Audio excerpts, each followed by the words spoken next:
If that fails, you move back to Alpha. Then you're on your own. And as our Viet friends say, Xin Loi, good luck. Things that caused a missed prearranged rendezvous were weather and enemy activity in the area.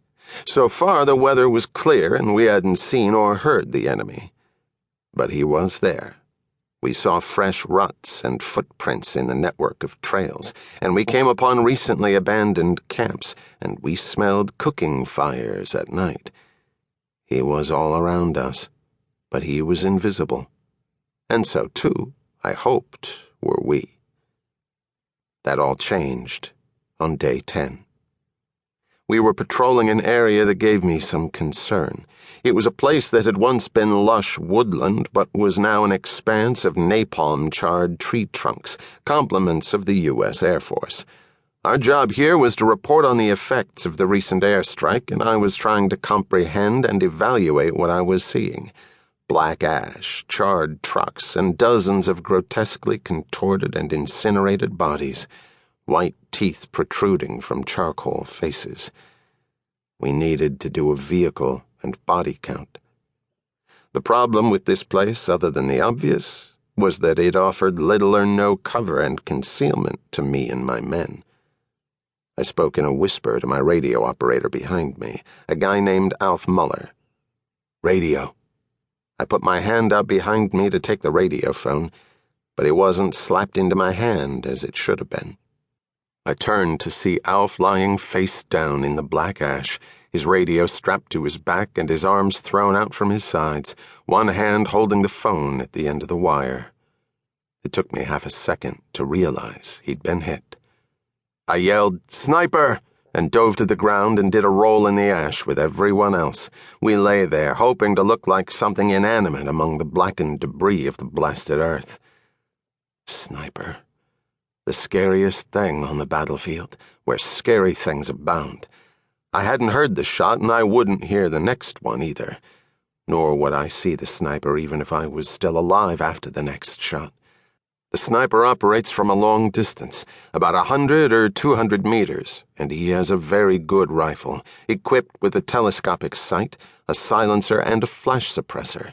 He wears camouflage clothing, and his face is blackened like the ash I was lying in. He is the Grim Reaper who harvests the living. No one moved, because movement meant death. There was no way to tell where the shot had come from, so we couldn't get behind something because we could actually be putting ourselves in the direct line of fire. We couldn't run because we could be running right toward the sniper. I turned my head slowly toward Alf. His face lay in the ash, and there was no sign of breathing. To the extent that I had any thoughts at all except terror, I wondered why the sniper had taken Alf, the radio man, rather than me. The guy next to the radio man is the officer or the sergeant who is the prime target in combat, like taking out the quarterback. Strange. But I wasn't complaining. There is no best thing to do in this situation, but the second best thing to do is nothing.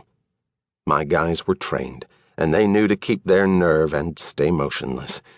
If the sniper fired again and someone got hit, assuming we knew someone was hit, then we'd have no choice but to scatter and take a chance that the sniper could only hit so many moving targets before some of us were out of range. I get paid to make decisions, so I decided that the sniper was too far off to hear us. I needed a head count, and I called out, "Dawson, report." My patrol sergeant, Phil Dawson, called back, "Landon is hit. He was moving, but I think he's dead."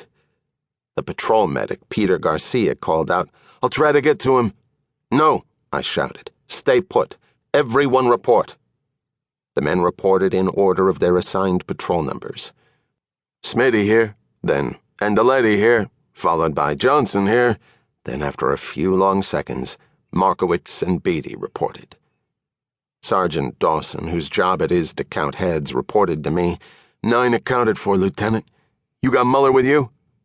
I called back, "Muller is dead." "Shit," said Dawson. So we had the 2 radio operators dead, which was not a coincidence. But it was puzzling.